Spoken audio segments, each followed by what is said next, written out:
We all have our favourite video game stories, right? Mine might be Kingdom Hearts with it kind of resembling some animes and a little hint of MCU-ish type stuff, but obviously a lot better. You're trying to figure out yours right now, aren't you? Well, take that thought and try and think of your favourite Nintendo story. Not just a game, the actual story. It'd probably be Zelda, but maybe Donkey Kong Bonanza, though, has raised up that story ranking. It did not just take the cake, it changed it into a banana. You know what? Donkey Kong can eat that cake. He deserves it. I'll make some banana pancakes, I suppose. But I left that little bit. You know that little bit at the end of the banana you just don't eat?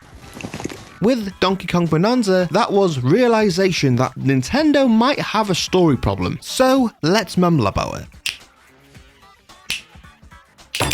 Donkey Kong Bonanza kind of made me realise this. I don't think the story is perfect in this game, don't get me wrong, it's slightly rough around the monkey paws. When you look at Donkey Kong Bonanza and look at other Nintendo games, it makes you think. This game may be the best Nintendo game has ever done, but it makes you realise something Nintendo has a story problem. Video game stories to me are what gets me playing them. The reason I got through the Death Stranding games is due to the story. The reason I got through Nintendo games is due to the gameplay. What definitely isn't a bad thing. I just don't pick up the latest Nintendo game to see Zelda versus Ganon for the over 20th time, or Mario versus Bowser for maybe 100th time. It's like going back to watch The Office. I know I'm going to have to watch Scott leave and then quickly see the show decline, but you still can't not watch. I know I'm going to have to fight Bowser and Ganon, and you know, after 25 years, 27, starting to get a little tired of fighting the same enemy, and in Zelda's case, in the same location. I lost so much interest in Hyrule, so much it started to kind of feel like a problem. Some may say a story problem. Wait, what's that? See stories and mumbles and everything in between. Remember to subscribe,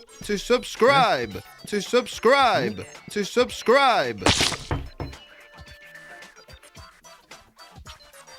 Sorry about that was just a sub bug. They fly around a lot when I'm doing these videos. Anyway, Peach does have the worst of it though, as she remembers all them times Bowser's busted into her house.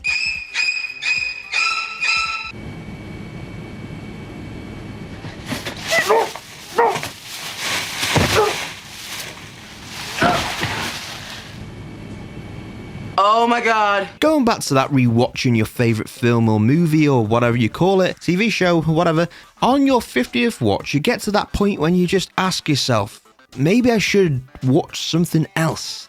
It's like a realisation or something. It's the peasant who I saw leaving the city who disappeared into the crowd with Cusco in the back of his cart. He must have taken him back to his village, so if we find the village, we find him, and if we find him, we find Cusco. Oh yeah, it's all coming together. Weirdly enough, this is how I kind of felt of Zelda Tears in the Kingdom. I know we could go in the sky, we can go in the ground, but we're still in Hyrule. And I can't even count on all my hands, well, I still couldn't if I wasn't holding them at this, how many times I've played a game in Hyrule. Even though gameplay-wise for Zelda in the Kingdom was basically kind of perfect, it's the story what really kind of hurt me. And if this was just a kind of solo game and not a sequel, I don't think it would have hurt me that much, but it was a sequel. It's kind of was like putting sprinkles on yesterday's pizza.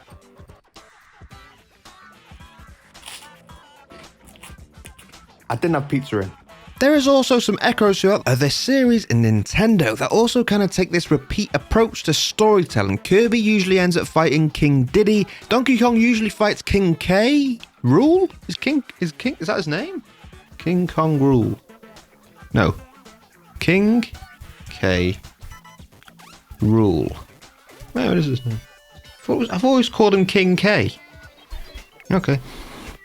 No, I found out through my own script. Great. Donkey Kong usually has King K. Rool, unless the Ice Age happens, or maybe it's a prequel. And Animal Crossing has Tom Nook, the evil devil of cuteness and money. Lust? No, not lust. Larceny. No. What's the greed? Greed.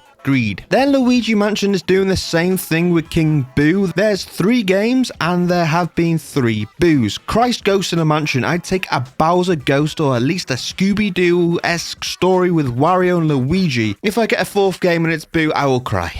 I've done it before, and god damn it, I'll do it again. This obviously isn't the same across the whole of Nintendo's world. Some of them don't repeat themselves. We have Metroid, for example, a story that does continue and progress, even though we haven't got a fourth game in this series after Metroid 3 ended on a cliffhanger back in 2007, and then was kind of forgotten about until maybe this year. How didn't we get another game before that? Because even when the other announcement was in like 2018, that was still 10 years ago. Anyway, I'm mumbling off subject. This is giving me amazing Spider-Man flashbacks. This scene in Amazing Spider-Man 2, this scene in particular, it haunts my nightmares. Why am I so crying in this video? You look through Nintendo's catalogue and they start to go into two different categories. One being Nintendo games what they care about, and one they don't. Look at Metroid, for example. That kind of has a different story that progresses. However, we haven't saw one in close to 10 years, and it feels like we at least should have kind of got a new game in that series within the 10 years before this upcoming one at least.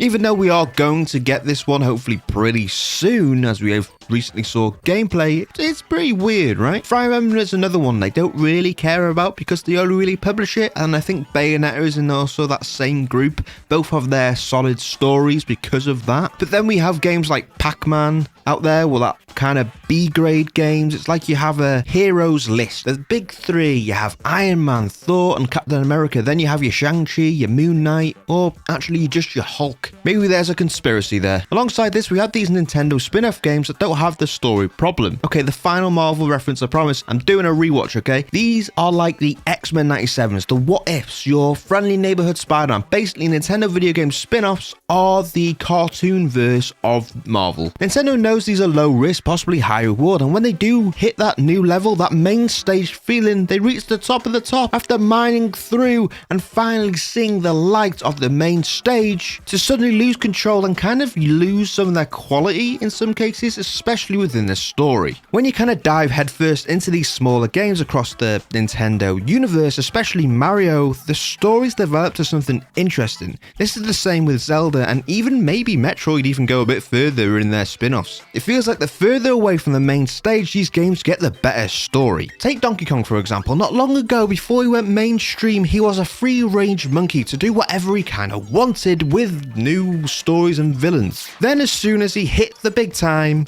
he got the Mario kind of treatment, if you get what I mean. You know, you get what I mean with the villain being... And it kind of...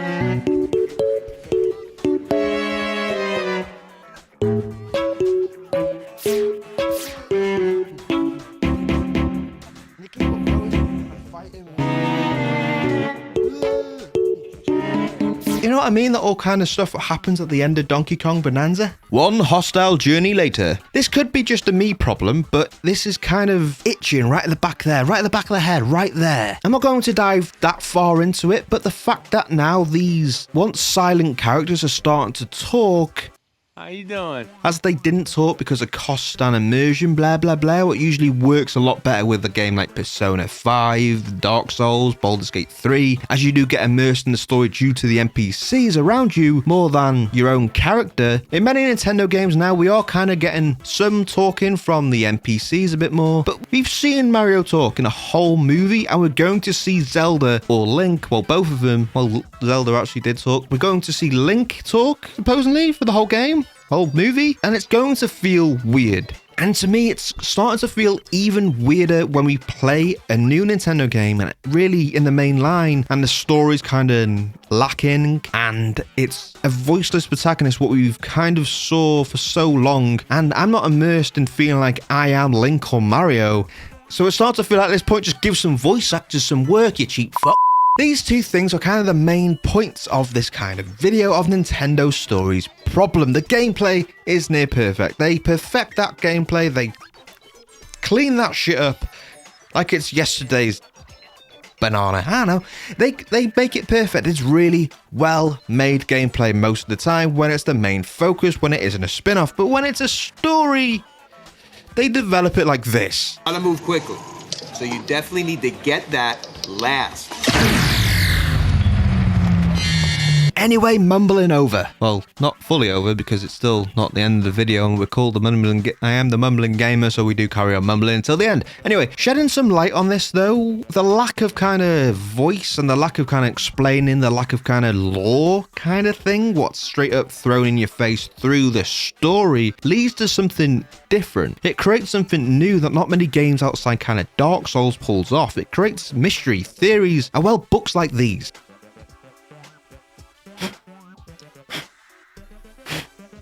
Cliffhanger ending that never gets explained, you have to work it out yourself type of deal. That kind of Who Shot Mr. Burns type cliffhanger, as I still don't believe it was Maggie. For a more cultured person out there, maybe the end of Sopranos. For the more like me, did Hank Hill just die at the end of season 1 of King of the Hill? We all come up with these theories, there's thousands of them out there, from the ones that have been kind of developed into true story, canon story within game lore, and the theory that Mario's the villain, Peach is a baby with Bowser, her true love is Donkey Kong, but someday she will settle down in Delfino Plaza with Toad. That's definitely something I read. You don't see oh shit! What the hell did he?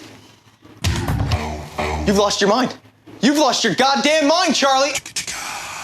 Without this kind of vague storytelling, we wouldn't have this kind of theorizing of what is happening in this world. And I do think, to Nintendo's respect, they use this well, as theories are going along for maybe 20 years, and whatever franchise could do this. Even though I do think maybe they should take a little inspiration from Dark Souls, a franchise what does kind of do this. Okay, I'm going on mumble, people. Get your popcorn, turn off TikTok, and let me boil. Thinking more into kind of Nintendo world storytelling, they do kind of show these stories through visualization, to be fair to them, and a game that does come to mind when thinking about this is Dark Souls. I have played all their games and saw communities built around the story is such a special thing. There's so many different elements from Dark Souls to Elden Ring that have been told through communities, finding out through item descriptions. Even though for someone like me, after reading the third sword of Gods of Death or whatever, I start to feel like this. It's the special art that quickens development time, and it shows. I think Metroid does this slightly with their scaling abilities, but I need Zelda to do this. There's so much they could do with these rather than just some rusty battle axe here or there. Give me some special items to build this story through. Relics from the past world of weapons or something. Just give me some parts of worlds, special swords, not just the Master Sword, just something cool with a cool ass description. These simple little elements could blow a game like Zelda's doors wide open, and maybe, you know, we could leave Hyrule. Like, this isn't Spider-Man in New York. Zelda and Link can leave. Even Mario took a holiday away from Bowser for a game or two, but did come across Bowser's son that one time. We have underwater Hyrule, we have Hyrule in the sky, underground, in the sky again, Gothic Hyrule a couple of times, and Hyrule on a train. Don't think I'm missing any, but if I get Hyrule in space, I'm done. Okay, what I'm trying to say, let's boil this down into about one sentence after a 3-minute rant. With all the gameplay knowledge, everything Nintendo has done, all the visualization, all this kind of stuff, and the films coming out now, we have these newfound personalities in these films, and I think it's time to start to develop them into the games. And in the same breath, what really kicked me in the decollete at the start of this new generation was Mario Kart World. Do you want to race across the whole Mario world? You can do that. Going up against 24 people rather than 12 and still going in 9th place? Do you want surprisingly upgraded gameplay after 9 games you thought they've already perfected it, but somehow they bring out this? And it's perfect. Do you want to roam a fully open world collecting coins, food, and peas? So many peas you could swim around in peas. There's so many peas. So many peas. This all makes sense for a Mario Kart World game. You know what doesn't make sense? The fact, to me, there should have been a story or at least a campaign. Or kind of similar. Yeah. I would say all kind of Mario sports games do have these problems. The lack of story kind of molded into the campaign could also be a problem, even though it's been done here and there. It feels like it's always the second thought. Keeping up with the trend of this Nintendo story video, it's very secondary to the gameplay. Maybe it's hard to make a story around sports or carts or whatever, but you're literally in a freaking Mario world. You can literally do anything you want. A hat can control stuff. Like 5 years ago, a sports game can do anything in the Mario world. I was okay for this for a while. We got half decent sports game campaigns here and there. Some of them have downright hurt me. But Mario Kart World with no story broke me. I don't know how it would work, don't get me wrong, but it worked for Crash Team Racing. Why the hell can't Mario do it? I know I said stop making Bowser the main villain of the mainline Mario games, but if you don't know what to do, make Bowser the main villain. Give me some like main character versus unlockable character type stuff, like Mario versus unlockable, who's the character villain, what's not used much, origami villain I can't remember the name of. Just give me a story in a Mario Kart game where I can unlock the characters, because I reckon it should be so much more fun. An open world and trying to find the characters and then race the characters in where you find them would be something simple and kind of cool, and make it like the only way you can unlock Bowser to beat him in a boss kind of race or fight. Make me race a train. It doesn't have to be locked behind like these rigid kart rules. You know what they did with like Mario Wonder and made it so different? It does feel like to me, after 10 Mario Kart games, it kind of needs this kind of new feeling. That could be just me as well, because Mario Kart is very popular. It should be a law that if you go open world, you have to bring some story, or at least basic kind of campaign with a sort of story element. When I look at these games, it kind of simple to where these games are going to go. The direction, possibility of these games, even though it hasn't happened, it feels eerily similar. Don't want to compare Nintendo to the MCU or the DCU, but guess what I've been to the cinema to watch recently? It's possible in a couple of years more people get bored of Bowser and Hyrule games. The sports games take another step into that abyss of boredom. You know the types of games I'm talking about. As in some places you are starting to kind of hear these kind of negativities around these repeated things. And really it's kind of easy to change in most parts, as we saw it in smaller games and what could be used as template. Paper Mario Origami had a kind of cool, different villain, even though it was a kind of hated game, but it was okay. Give me some new villains in Mario that doesn't have scales. Give me a Wario kind of focused villain, because what does Wario do nowadays? He's a cool character, it doesn't just need to be shovelware. Give me an anti-hero Donkey Kong. Give me a Goomba what has taken control of Bowser's kingdom and turns out to be worse than him. I don't know, I just need something new. Then just give the Zelda franchise a vacation. I've started so much to hate the place, where I just see the same elements, like Tears of the Kingdom. It just kind of annoyed me. I'm sick of seeing a farm. Farm does not excite me anymore. The place where you learn how to go on your horse in the 90s, I do not care. Just leave the place. Especially now as well, because Nintendo aren't doing big changes in their consoles. They're staying to the same console. The Switch 2, the first of its kind of ever in Nintendo, kind of feels like it's time to change the games as they've changed the consoles. As, are we going to get a third Zelda just in Hyrule again, when it is going to be a little bit upgraded, but it's going to be no different because we are playing on the second generation of console? It feels like that change is needed right now. Just getting to that point, that big changes in games, at least story-wise, are needed. Gameplay-wise is amazing, but it just changed that story bits and bobs, and it could be interesting. The worlds are amazing. You can tell so much things in these worlds, but there's that A story that always has been done before, and then there's the B and C stories in these spin-offs that feel much more interesting, and it's starting to become a problem for me, but has it for you? In summary, Nintendo feels like it needs to add more focus onto the story. The gameplay is king, and it's innovated that gameplay forward and forward and forward, but it feels like as they do that, the story goes back and back and back. It becomes a secondary thing. I never want Nintendo to change their stance on the gameplay. Donkey Kong Bonanza was a great first step in the right direction, but also it does tend to have these traits of what I mentioned through this video, and I hope it doesn't become the norm as they kind of keep on giving us these Donkey Kong games in the future, as we've had Donkey Kong games in the mainline kind of 2D games where the villain was different, and if they added that kind of element together, it could be a completely different game, a completely different story, and a completely different feeling. I don't want to go into another Donkey Kong game going down into the dungeon again. Well, not down into the dungeon, to the core of the world. Was it core of the world? I think it was the core of the world because of the mining stuff. And then you were the core of the world. Yeah, the core of the world. I don't want to just be in like another core of the world. Like I don't want to be the core of the galaxy or something, or going up against the same kind of villain, but the villain is more prominent or something. I don't know. I just hope it kind of carries on and doesn't just hit that norm. Because if you've played that game, you understand what I mean. I don't want 4 games later and still doing the same thing against the same villain. It feels like these worlds are so exciting. There's so much detail to these worlds. There's so much weirdly lore through the design. But I just want to kind of feel it. I want to see it in the story more. We have saw it in the past, but it feels like as Nintendo innovates the gameplay, it still doesn't continue the story, and it just doesn't feel right to me. It just feels like because you're pushed forward, and I think it's starting to become a problem. You're seeing it little bits, tiny bits. Obviously, we're in the next generation, and no one really cares about it because everyone's excited, but I'm still feeling the problem. I'm feeling it here. But with that, that's it for this month. What do you think? Do you think Nintendo has a story problem, or do you think I'm completely wrong? Do you like Bowser being the main villain of nearly every single mainline Mario game? Do you like being Hyrule every single game? Anyway, comment below your thoughts, like and subscribe for future mumbles, and look at the links below to support the channel, and I will see you on the next mumble.